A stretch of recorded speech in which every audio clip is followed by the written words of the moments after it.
ప్రభువును రక్షకుడైన యేసు క్రీస్తు అతి శ్రేష్టమైన నామాన్ని బట్టి ఈ ఉదయకాల హోసన్న దైవ సందేశాలు అనే కార్యక్రమం వింటున్న దేవుని బిడ్డలని మీకు శుభం కలుగునగాక.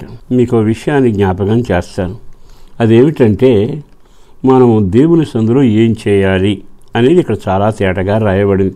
మనం సన్నిధికి వెళతాం కదా, ఆ సన్నిధికి వెళ్ళినప్పుడల్లా మనం ఎన్ని కార్యాలు చేయాలి, ఏమేం కార్యాలు చేయాలనే సంగతి ఆలోచించాలి. మనం ఉద్యోగానికి వెళతాం, అక్కడ ఏమేమి పనులు చేయాలో మనకు తెలుసు. చదువుల రంగంలోకి వెళతాం, అక్కడ ఏం చేయాలో మనకు తెలుసు. అంటే ఎక్కడికి వెళ్ళినా చేయాల్సిన కొన్ని పనులు ఉన్నాయి కదా, మరి అలాగా దేవుని సన్నిధికి వెళ్ళినప్పుడు కూడా నువ్వు చేయాల్సిన పనులు ఉన్నాయి. ఆ పనులు ఏమిటో కీర్తనాకారుడు 98లో రాసి పెట్టాడు. కీర్తనాకారుడు రాసిన 98వ కీర్తనలోని చక్కగా రాసిన మాట ఏమిటంటే 6వ వాక్యాన్ని చదువుదాం. ఏముంది తెలుసా? బోరలతోనూ కొమ్ముల నాదముతోనూ రాజైన యెహోవా సన్నిధి సంతోషధ్వని చేయుడి. బోరలతోనూ కొమ్ముల నాదముతోనూ రాజైన యెహోవా సన్నిధిని సంతోషధ్వని చేయుడి. ఆ పైన ఇంకేమన్నా తెలుసా? సితారాతోనూ యెహోవాకు స్తోత్రం పాడుడి. సితారాత తీసుకొని సంగీత స్వరంతో గానము చేయుడి అని రాయబడింది. ఇక్కడ బోరలని, సితారాని, అలాగే కొమ్ముల నాదమని కొన్ని పదాలు వాడి ఈ వస్తువుల వలన మీరు దేవుణ్ణి ఘనపరిచి ఉత్సాహ స్తుతి చెల్లిస్తూ ధ్వని చేయండి అని. దేవుని మందిరానికి వెళ్ళాక మనం మౌనంగా ఉండడం దేవుని చిత్తం కాదు. దేవుని మందిరంలోనట మనసు విప్పి హృదయపూర్వకంగా ఆయన ఆరాధన చేయాలి. ఆరాధనకు ఆయన ముగ్ధుడవుతాడు. ఆరాధనలో ఆయన సంతోషిస్తాడు. తన పరివారంతో దిగి వస్తాడు. ఇది మీ అందరికీ తెలిసిందే కదా. మనం ఏదో పోగొట్టుకున్న వాళ్ళలాగా దేవుని మందిరంలో ఉండకూడదు. మనకు ఓపిక ఇచ్చాడు, ఆరోగ్యం ఇచ్చాడు, జ్ఞానం ఇచ్చాడు, సత్తువు ఇచ్చాడు.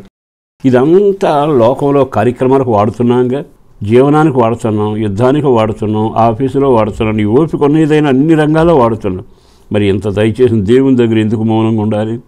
నీవు అక్కడ చేయవలసింది ఏమిటంటే దేవుని సందులో సంగీత ధ్వని చేయాలట, ఉత్సాహ ధ్వని చేయాలట.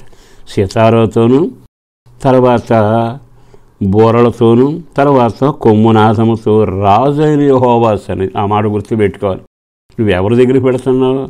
అది వాళ్ళ ఆరాధనకు పెడుతున్నానంటే ఏముందండి, మా సంఘానికి వెళుతున్నావు, పాస్టర్ గారు ఉంటాడో పాడబడి 4 మాటలు చెబుతాడు కాదుగా. రాజైన యెహోవా సన్నిధికి వెళుతున్నావు. ఆ భయము భక్తి కలిగిన వెళ్ళు.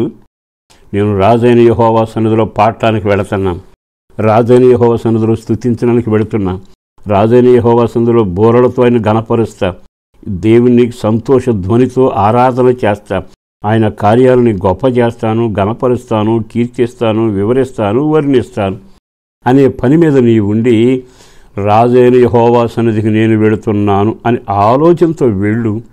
ఆహా, దైవచిత్తం ఎంత దీవెనకరంగా ఉంటుంది. అలా వెళ్ళి చేసావనుకోండి, ఏం జరుగుతుందో మీకు ఒక వాక్యం చెబుతాను. ఆయన ఏం చేస్తాడో తెలుసా?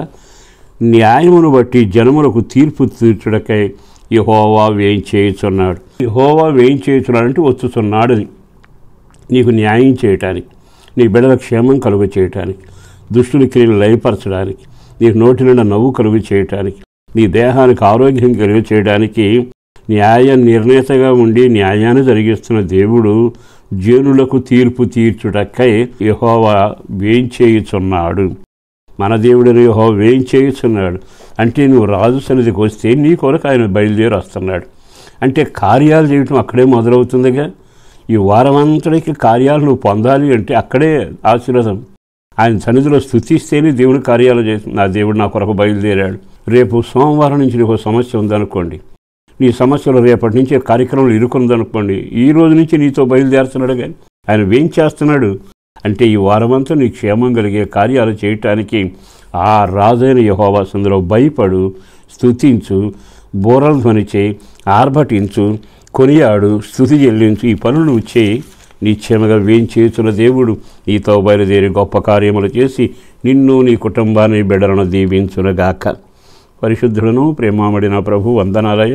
అపారమైన నీ ప్రేమ కొరకు ధన్యవాదాలు. కృప కలుగునగాక. రెక్కల నీడలో భద్రపరచండి, క్షేమాన్ని కలుగ చేయండి. మహిమ మీరు పొందండి, బిడ్డలను ఆశీర్వదించండి, కష్టార్జితాన్ని దీవించండి, కుటుంబం అంతా సన్నిధిలో సంతోషించే కార్యం చేయండి.